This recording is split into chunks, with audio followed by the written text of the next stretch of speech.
We remain steadfast in our commitment in delivering local news that matters. Stories that inspire. Enriching the lives of Filipinos in the Philippines and across the globe. This is your GMA Regional TV. Buong puso para sa Pilipino. Ini ang GMA Regional TV Early Edition. Presyo sang katong, ginalauman nga magasaka buwas January 16. Tiglawas ang banwas ang leon nga si Alexi May Brooks, ginkuronahan bilang Miss Iloilo 2024. Religious side sang dinagyang festival, tutukan ta sa spotlight.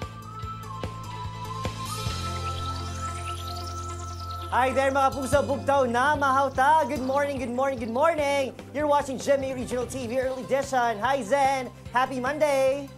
Good morning, Adrian. Adlaw naman kita sang Lunes, January 15, 2024. Hibaloon ta na ang mga nagapangunang mga balita sa Western Visayas. Ako si Zen Kilantang Sasa, live diri sa GMA Iloilo Station. Ano man sayrin, Prietos Live na live gikan diri sa GMA Bacol Station this Monday. Dira sa gyapon namon ng mga dalago nga mga balita ang impormasyon nga dapat ninyo mahibaluan bangod local news matter. Tutok na kaya rin ang pinakauli nga mga balita sa bilog nga Western Visayas.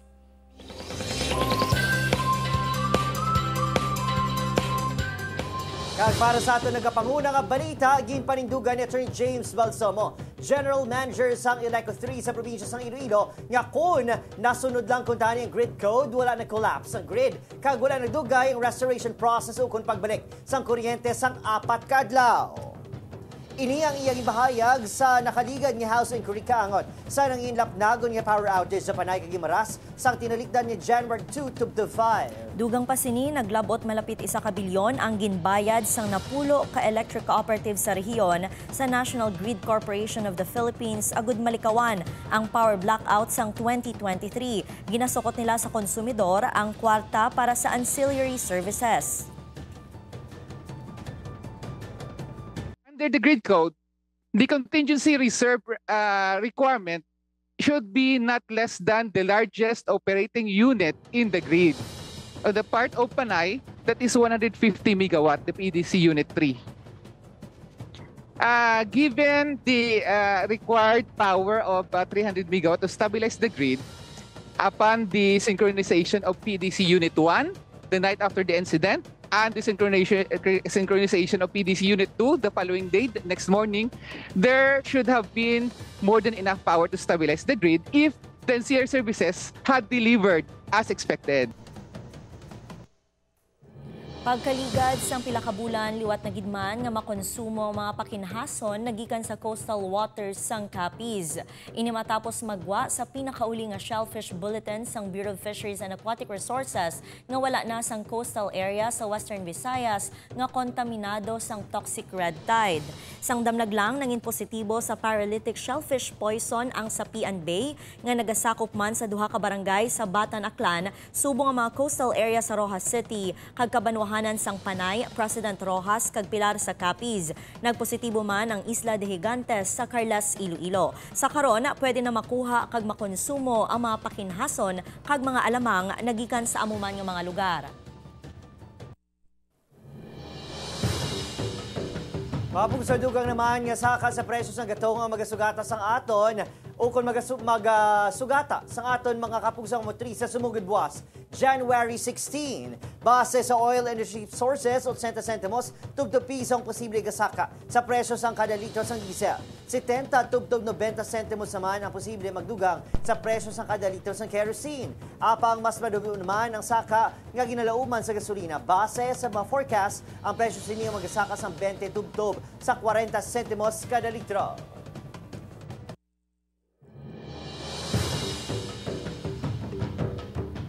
Sa Bacol City, sunog nagluntad sa Home for the Blind. Sa Barangay Mansilingan, 3 kabalay totally gutted. Nakatutok Irene Pedreso. 3 ka mga balay ang totally gutted kag duha ang partially damaged sa sunog sa Home for the Blind purok paglaom sa Barangay Mansilingan sa Bacolod City pasado 1:00 Sabado sang hapon. Sunod sa pila ka mga residente, madasig ang paglaptas ng kalayo bangod lunsay human sa light material sa mga balay. Hindi na masagang ang kalayo, pero tikadasig kay ang hangin kabaskog. Wala naman nasalbar ni Joel ang pila ka mga appliances kagamit sa negosyo, bangod wala inisang natabo ang sunog. Timbot mo kasi landar pa ni. May tani kung sila nga mabuligan man siyang barangay, bisan ginagmay na nga mga bulig. Nagpasalig ang barangay nga magahatag siyang bulig sa mga nasunugan. Shelter, pagkaon, no? Mga bayo, kag kung ano pagida. Subong giho naman kami, kapangita na kami mga donation sa mga bayo, na-prepare na namon mga food packs nila. Ginabanta 20 ka mga pamilya ang nawadaan sang pamalay. Ang temporaryo nga nagatiner sa gym sang barangay. Nagbilin sa masobra 4.3 million pesos nga danyo sang sunog. Padayon pa nga ginaimbestigaran sa BFP kundi nag-umpisa ang kalayo. Aileen Pedreso para sa GMA Regional TV Early Edition.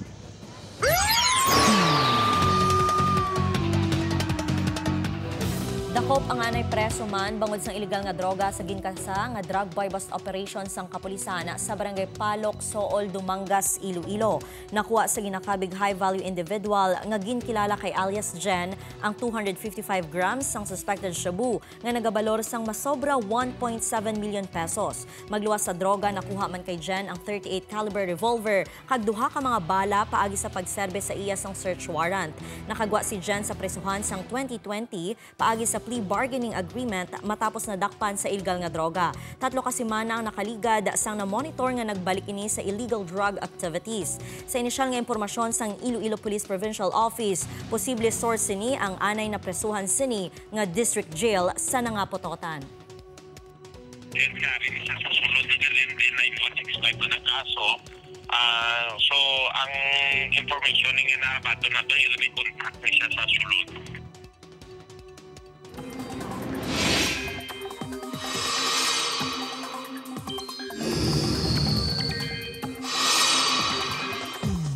Mga kapuso, mabaskog subong ang pagluntad sang hangin amihan. Suno sa pag-asa, apektado sang amihan ang Luzon kag malapad nga bahin sang Visayas. Shear line naman ang nagaluntad sa nasidlangan sang Visayas kag Mindanao. Bangod sa amihan, mabalod kag delikado subong magpalawod ang magagmay nga mga sakayan pangdagat sa kadagatan nga sakop sang Ilocos Norte, Batanes, Cagayan, lakip ng Babuyan Islands, kag pila ka baybayon sa Catanduanes, Northern kag Eastern Samar, Leyte Provinces, Dinagat kag Surigao Provinces, lakip na ang Siargao kag Bukas Grande Islands. Base sa rainfall forecast ng Metro Weather, manami nga panahon ang maeksperiensyahan subong adlaw sa halos bugos nga Western Visayas, pero posible sa gihapon ang pag-ulan sa pila ka mga lugar.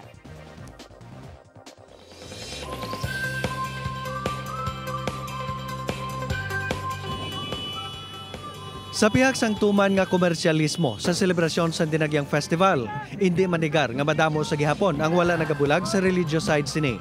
Kung basihan gani ang kasaysayan sang festival, ina nagsugod bilang isa ka bulaton sa simbahan. Kagina ginapadayon sang Cofradia del Santo Niño de Cebu, Iloilo City Chapter. Gani ang ila pagpanghanda. Tutukan ta sang spotlight. Sa sining nga aga aton makaupod ang presidente sang Cofradia del Santo Niño de Cebu, Iloilo City Chapter nga si Ma'am Lilibeth Hogar para talakayon ang religious aspects sang Dinagyang Festival. Good morning, Ma'am, kag welcome sa GMA Regional TV Early Edition.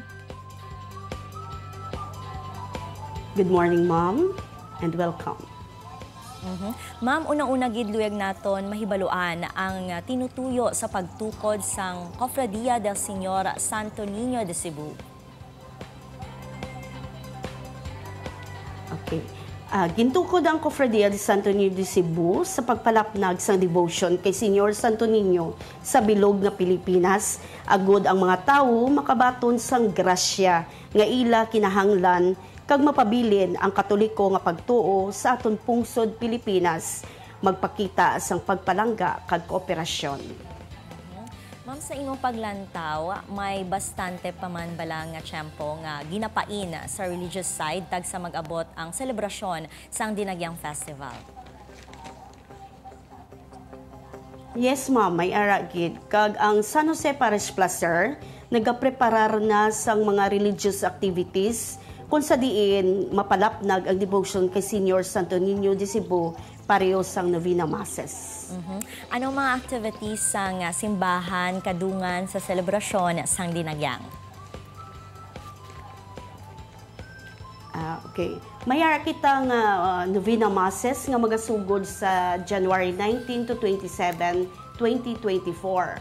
Sa Novena Masses, mayara kita nga 6 kamisa. Magasugod sa alas 7 sang aga, alas 8:30 sang aga, alas 10 sang aga, alas 12 sang ugto, alas 4 sang hapon, kag alas 5 sang hapon. Kag mayara pagid kita nga mga other religious activities nga pagaumpisahan sa January 19, Friday na siyang adlaw. Sa 5 a.m., opening salvo, pamukaw sa barangay motorcade with the Holy Family. Sa alas 10 ang aga, hiling mass para sa mga elders. Kag sa alas 5 sa hapon, may ara kita nga installation sang Hermano Mayor kag Hermana Mayor 2024. Sa January 20 naman, Sabado na siyang adlaw, sa alas 8:30 sang aga, may ara kita nga Santo Niño Mass for Children.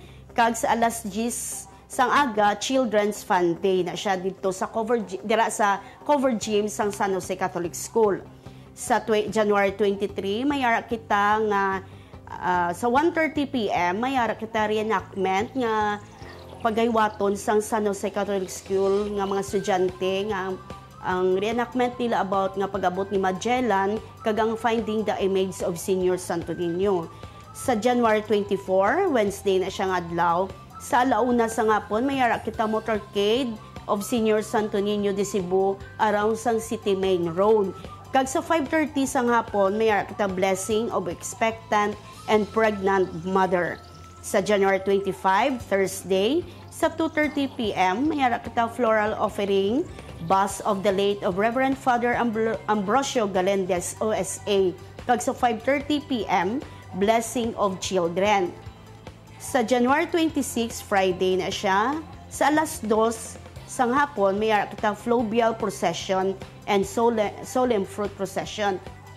Sa diri sa Fluvial Procession, ang gina-required sang aton nga Coast Guard nga ang ilang mga requirements nga ang pwede lang makasakay sa aton nga fiber boat is 18 to 55 years old, wala sang bata, wala sa mga tigulang, kag wala sang backpack. Amo na ang requirements sang Coast Guard. Kag sa 5:30 sa hapon, Blessing of Santo Niño Images. Sa January 27, Saturday, after sang mass nga 5:30 p.m., may ara kita nga 7 p.m. Grand Religious Sadsad in front sang San Jose Church. Kag sa January 28, Feast Day of Senior Santo Niño, sa alas 6 sang aga may ara kita concelebrated High Mass. Kag ang remaining nga Sunday Mass, regular nga Sunday schedule na siya. Kag sa January 29, Monday, 5:15 p.m., may ara kita nga Thanksgiving Mass. So damo kita balantayan nga mga activities. Ma'am, ang imo imbitasyon naman sa mga pumuluyo sa pag-join sa religious activities sang Dinagyang Festival.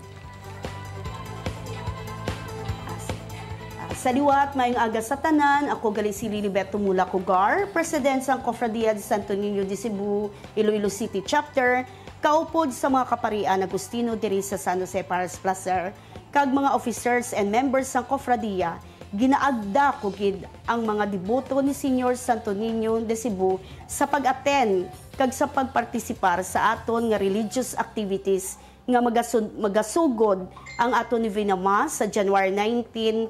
Magaumpisa ang aton Novena Mass sa January 19 to 27, 2024 kag ang aton nga kapistahan sa January 28, 2024. Kita diri tanan. Madamo nga salamat. Viva Senior Santo Niño! Viva Pit Senior! Alright, thank you very much, Ma'am Lilibeth Hogar. Madamo gid nga salamat. Happy Dinagyang. Thank you, man. Thank you, man, ma'am, and good morning.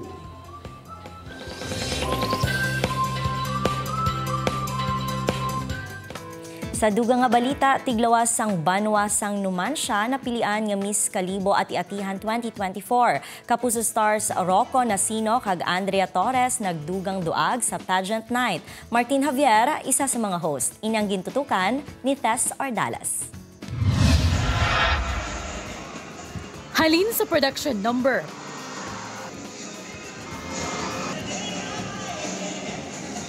Pagrampa, suksok ang swimsuits.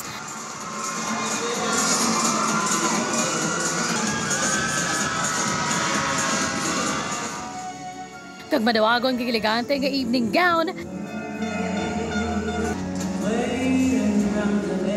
18 candidates on the stage sa ABL Sports Complex sa Kalibo Aklan para makuha ang corona bilang binibini ng Kalibo Ati-Atihan 2024. Nag-showdown sa beauty, wit, talent kag charm mga kandidata halin sa nagkalain-lain nga banwa sa probinsya sa Aklan.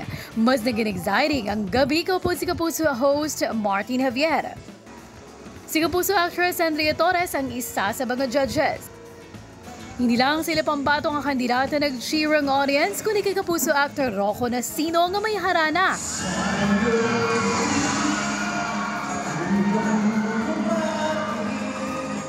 Hindi ko malipatan ni Rocco ang experience niya ko po ng mga kalibunhon nga all out pagabot sa suporta. Nag-enjoy ako kasi yung mga Kapuso natin very energetic pa, gising na gising talagang sinusuportahan nila yung mga manok ba? Yun ang tinatawag natin doon. Kaya nakakatuwa na makita yung suporta nila. We always look forward to the... Believe naman si Andrea sa pagka-competitive sang tagsa ka mga kandidata. I'm happy na kasama ako sa event this year and nahirapan ako ang hirap mamili sa kanila. Nakaka-proud silang lahat. Every one of them. Lahat ng sumali. Siyempre, it takes a lot of courage to do that. Second time na ni Martin bilang host sa Binibini ng Kalibo pero surprise kuno inigay hapon sa mga pasabog sa event. For this year, sobrang ganun pa rin. Very exposed pa rin yung production.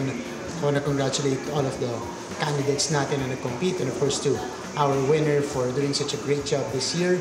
Kasi nga naman, tsaka pati na rin po yung mga organizer na ginkurunahan bilang Binibini ng Kalibo Ati-Atihan 2024 si Gwen Sigos ang Numancia Aklan.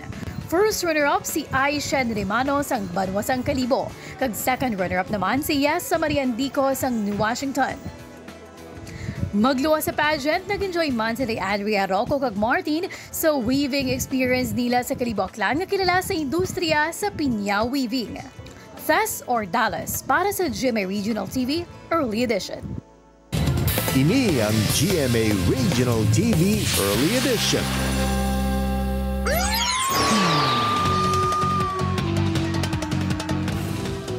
Kapuso sa Bacol City naman, 206 grams nga ginabulubanta na gabalor sa 1.4 million pesos. Bukod ako, ang nakuha sa kapulisan sa Live-in Partners nga Sanday Rodora Madrelino, Alescol kag Romel Alfar alias Romel sa drug buy bust operation gigipatigayon sa 17th Lacson Street, Purok Magnolia, Barangay 7, Bacol City kahapon sang kaagahon. Natigayon operasyon matapos mabaklan sa poacher buyer ang mga subject. Magluwa sa suspected Cebu, nakuhaan man ang mga ini sang isa ka 9mm pistola kag mga balas sini. Ang marisado detained subong sa Police Station 2 sa BCPO. Samtang gipaidalo naman sa lab test ang mga recovering items.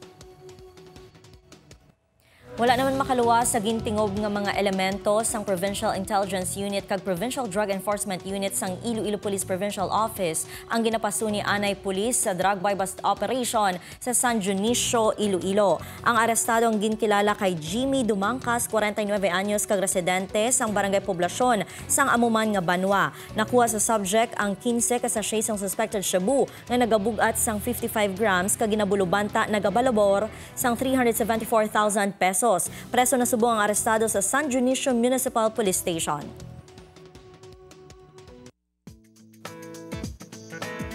Samtang makapuso pagpabasog naman sa Filipino culture sa mga kabataan nga Pinoy nga natawo sa iba niya pungsod ginaduso sa isa ka non-profit organization. Nakatutok, Julius Bilacaol.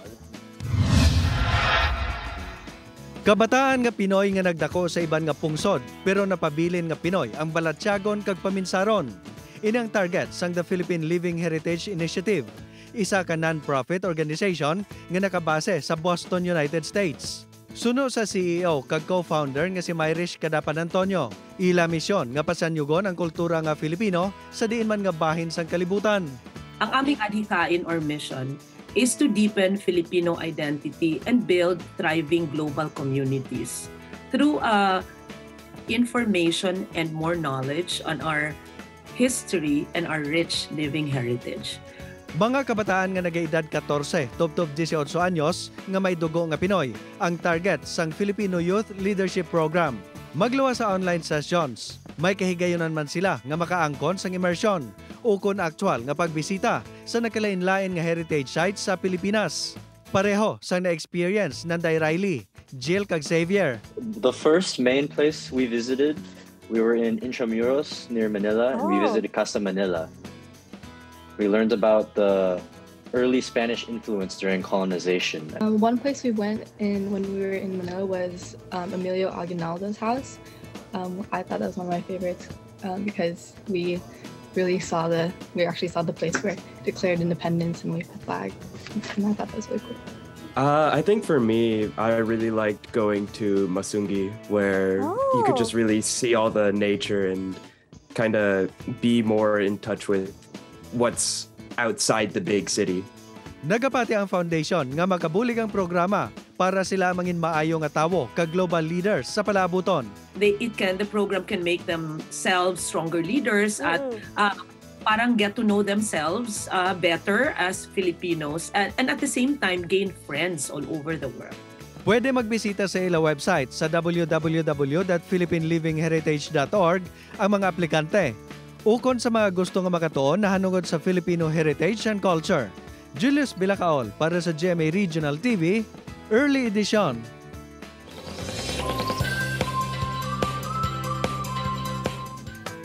"48 Sinulog sa Kabangkalan Festival ginbuksan na sa Iring Pedreso nakatutok.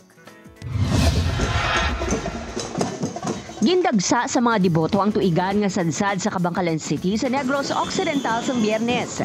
Kabahin lang ini sa mga aktibidad sa pagbukas ng 48 Sinulog sa Kabangkalan Festival 2024. Isa kami sa ang ginpatigayon sa plaza sa pagpanguna ni Bishop Luis Galbines. Makita ang mga deboto nga may bitbit nga imahe ni Senyor Santo Niño. Gani na puno sang pagpasalamat kag paghinugyaw ang mga deboto kay Senyor Santo Niño. Kaangay na lang ni Alfredo kag Aida. Dako kay kasama nga pasalamat ko sa iya kay nakapasalam bata ko sa board sang pangayo ko sang bulig sa iya. Nako sa mga Santo Niño nga mailang lawas sa tanan nga wala sa sablag. Kay sining nila imahin lang kuno way sang kwan so. Pero ako more blessing kay nga nag-abot sa amon. Matapos ang sadsad, opisyal na nga ginbuksan ang 48 Sinulog Festival sa syudad pagi sa ingrande nga fireworks display. Ako nga pagpasalamat sa aton mahal nga Dios nga gitagaan kita sang maayong nga higayon, maayong nga panahon, labi na subong kag na-enjoy naton ini kag despite sa mga kabudlayan nagligat, despite sang pandemic, despite sang udit, ari kami mapakod naga resilient magatindog kag magapakita sa iban pa nga mga lugar nga ari ang Kabangkalan nagakalipay sa gyapon nga magselebrar sining ika-48 nga Sinulog. Aileen Pedreso para sa GMA Regional TV Early Edition.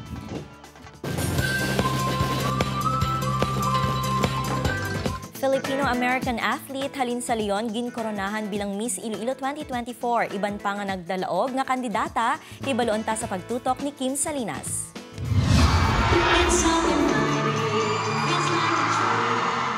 Basta Ilongga, guwapa. Ini naman ang liwat nga napamatud-an sa Coronation Night sang Miss Iloilo 2024 Sabado sang gabi. Nagpaindis-indis sa pagrampa ang 15 ka mga kandidata gikan sa nagkalain-lain nga banwa sa Iloilo sa production number. Swimsuit,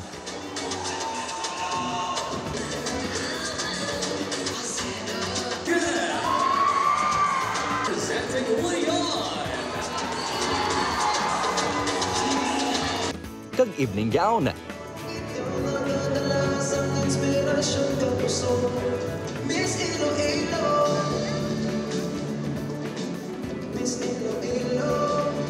Daw hindi maghilibati sa singitan sang crowd sa pagsuporta sa ila kandidata, tub-tub na kalabot na sa top 7. Gintakos, hindi lang ang physical beauty, kundi ang kaalaman sa mga kandidata sa top 7. Kag tub-tub ginanunsar na ang ginahulat-hulat sang tanan. Once again, ladies and gentlemen, please welcome your Miss Iloilo 2024, Alexi May Ginkoronahan bilang Miss Iloilo 2024 ang 22 anyos nga Filipino-American athlete kag model gikan sa Barangay Buga, Leon nga si Alexi May Caimoso Brooks. Nakuha man ni Brooks ang Best in Swimsuit, Best in Cultural Costume, Best in Designers Fashion Show kag madamo pa sang Special kag Corporate Awards. I'm so happy, joyful to be honest. It's internal and knowing that people of Leon is here for me. I'm so happy, I'm really empowered, I'm really joyful. Suno kay Brooks, inspirasyon sa kompetisyon ang iya lola nga nagpadako sa iya. Gani, isa ka makatalandog balatsyagon ang nasaksihan sang nagsaka si Lola Basing sa stage. Daog man bilang mga heartfelt queens, Sanday Hamda Hudikpa sang San Miguel, Raniela Luis Aguila sang Cabatuan, Angel Jed Latore sang Santa Barbara, kag Niclin Hutay sang Tigbawan. Iga-determinar isa ka semana tapos ang kompetisyon kung sino sa Miss Iloilo kag 4 ka heartfelt beauties ang mga opisyalang kandidata para sa nakadesignar nga local and national pageants. First runner-up si Pearl Angel Franco sang Ahoy kag second runner-up si Shaima Aliansuri sang Gimbal. Sa sini nga panibago nga mga Ilongga beauties, isa naman ayhan kay Ilongga ang koronahan sa national kag international pageants. Kim Salinas para sa GMA Regional TV Early Edition.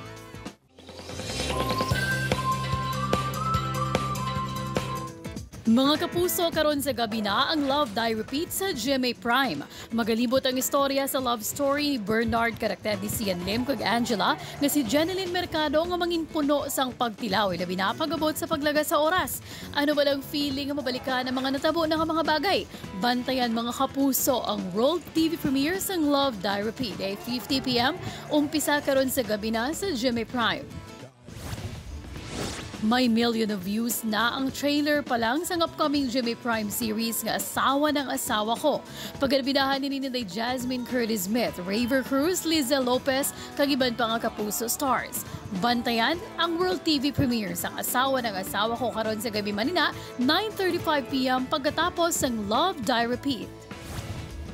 The long wait is finally over pangod magabalik na sa weekend primetime si Marian Rivera kag Dingdong Dantes sa new season sang Jose Marias Bonggamvilla 2.0. Mismo si Direk Sweet Lapus ang nagpost sa pila ka mga highlights sa ilang taping. Sa January 20 mga kapuso, bantayan ta ang Jose Marias Bonggamvilla sa weekend.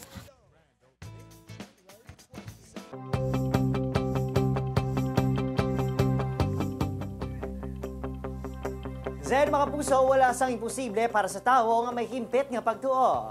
Matod na Adrian, sunod gani sa Matthew chapter 21, verse 2, and whatever you ask in prayer, you will receive if you have faith. Ang aton nga plano kag intensyon itugyan naton sa Ginoo pinaagi sa pagpangamuyo, hay sigurado nga iyagid ini ginapamatian. Mga puso, madaming salamat sa pagtutok dito sa amin syempre sa GMA Regional TV Early Edition. Updanay kita halin Lunes of the Biyernes. Mahimo nyo nga malantaw ang aton episode sa www.gmaregionaltv.com kag mag-subscribe sa aton official YouTube channel, GMA Regional TV. Ako si Zen Kilantang Sasa. Kago naman sa Eden Prietos, bugong sa puwersa para sa mas ako nga misyon, kag mas masangkad niya pagserbisyo sa pungsod. Good morning mga kapuso!